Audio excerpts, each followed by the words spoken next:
An bɛ bɛɛ lajɛlen fo ka bɛɛ lajɛlen waleɲumandɔn bi ye araba ye novembre kalo tile 16 san 2022 ni y'a ka dɔn kibaru waati selen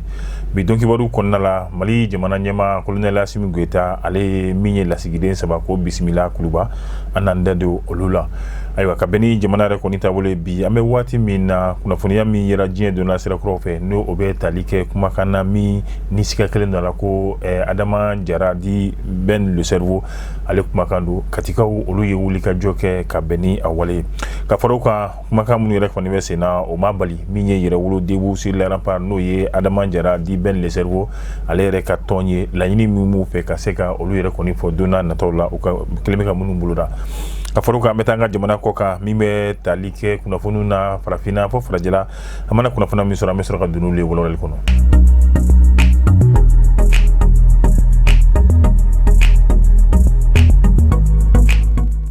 An bɛ bɛɛ lajɛlen fo ka bɛɛ lajɛlen waleɲumandɔn i y'a fɔ an y'a fɔ cogoya min na jamana ɲɛma colonel Asimi Goyita ka bɛn ni kunun n'o tun ye tarata ye novembre kalo tile 15 san 2022 min bɛ tali kɛ Bataki la min b'a jira k'a fɔ ciden 3 olu kɔni nana anw ka jamana yɛrɛ kɔni kɔnɔ n'o ye Mali ye. Ayiwa ciden fɔlɔ o de ye Useni Tɛlisi Selehan ni ale yɛrɛ kɔni nana min ye Iran jamana yɛrɛ kɔni tɔgɔ la u ka lasigiden so min bɛ yan nɔ ale bɛna ko ɲɛmaa ye Mali yɛrɛ kɔni kɔnɔna la ka b'o la madame Koti Rigmor Eliane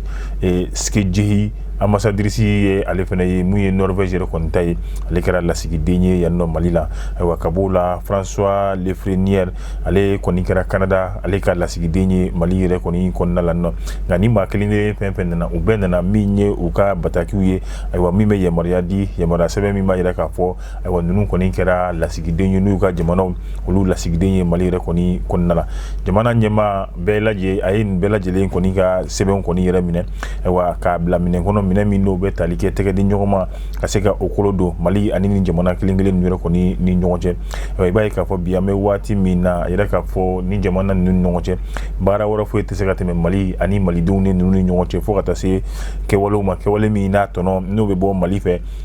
ani malidenw yɛrɛ kelen kelenna bɛɛ lajɛlen de kɔni fɛ. Ayiwa hukumu de kɔni kama jamana ɲɛma a ye ninnu ka sɛbɛn minɛ n'o ye pataki ye min b'a jira k'a fɔ u kɔni nana n'u ka jamana ka ci ayiwa a n'u ka lasigidenya la Mali yɛrɛ kɔni ale kɔnɔna la.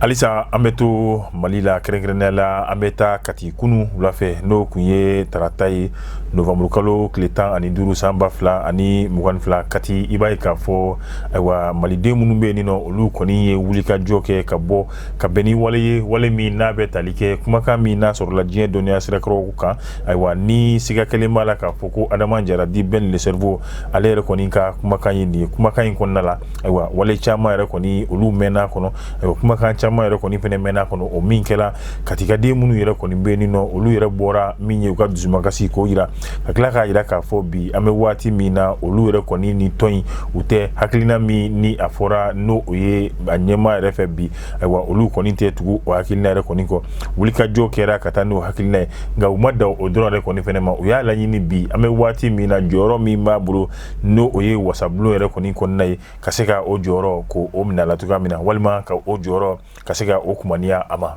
Halisa an bɛ to yɛrɛwolo debu sur le rempart olu ka kibaruya kɔnɔna la a y'a ye k'a fɔ min bɛ tali kɛ ŋaniya min yirɛla katikadenw fɛ ka ɲɛsin Ben Adama Jara ma ayiwa o ma bali min bɛ tali kɛ mouvement debu sur le rempart n'o ye yɛrɛwolo ye ayiwa olu ka se ka laɲini min b'u la nin waati laban in na ka se ka olu da ɲɛnamaya bi a yira k'a fɔ yɛrɛwolo debu sur le rempart olu kɔni bɛ n'o ye san 3 la ayiwa o san 3 min ni o ɲaɲariw olu kan ka kɛ u y'a yira k'a fɔ u bɛna wuli ka jɔ kɛ yaasa o baaraw bɛ se ka taa kɛ cogoya min na Kulukoro yɛrɛ kɔni kɔnɔna la nka yanni o cɛ u y'a jira k'a fɔ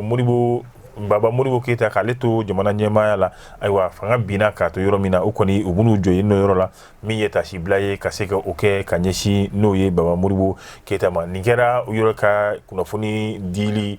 sen fɛ ani u ka bɔli min kɛra ka ɲɛsin jamanadenw ma k'u ka ŋaniyaw ka se ka olu dakɛnɛ yɛrɛ kɔni kan cogoya min na.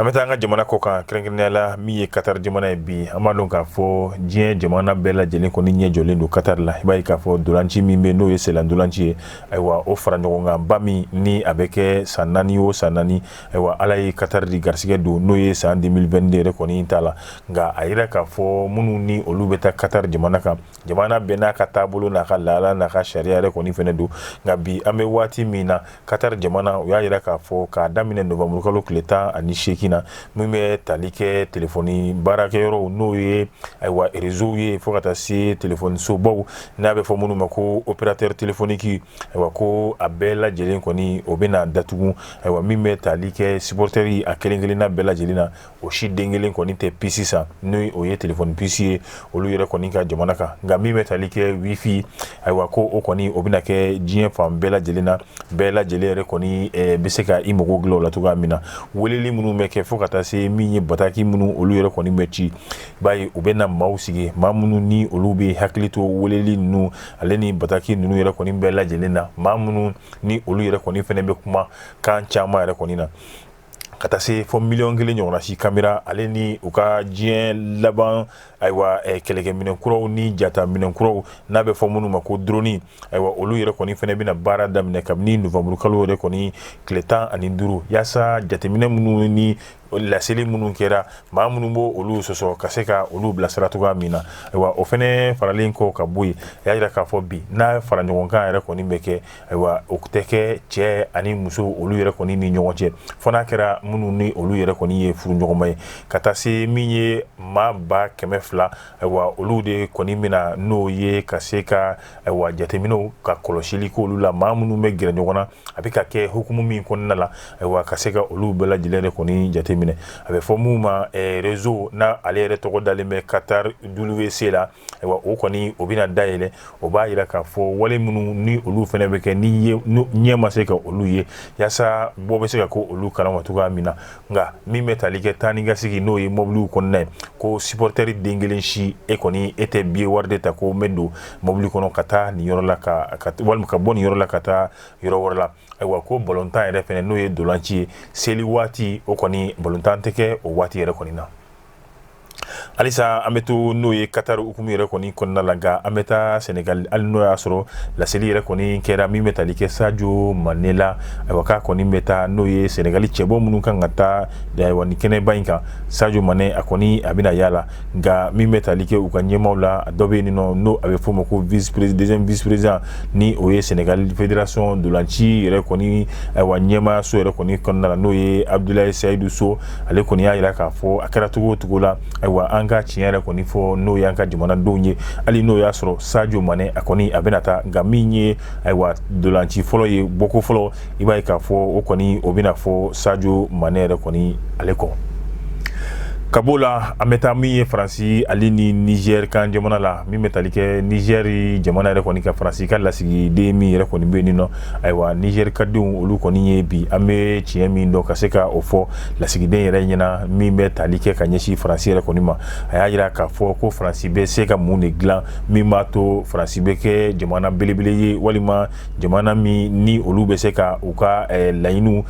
uka wolu anu uka sitigia kasego oyira jien jamana na to rekonina aywa anyinina Franci fe bi Niger kan jamana la ku ukata aywa mune keleme ka Franci rekoni mine Niger jamana ka mune keleme ka ubali ukata ninkera maminga kuma ye odi Michael Zodi ale ni fo Franci la sigi demi rekoni ni obe Niger yasa akaseka do akanyimoda komi bomono mafo ko kuma la tuga mina ko ni ba fe ka aywa chifo ala yana ki ba do shishida ninkoni niyo osirado nene be dansi anga bi donc iboro rekoni fene la tugu ko mina bo luke aywa kaseka olu jidi jannu ko lu chari jema ka kuna funi soro aywa ni wafo akambe jien wati wure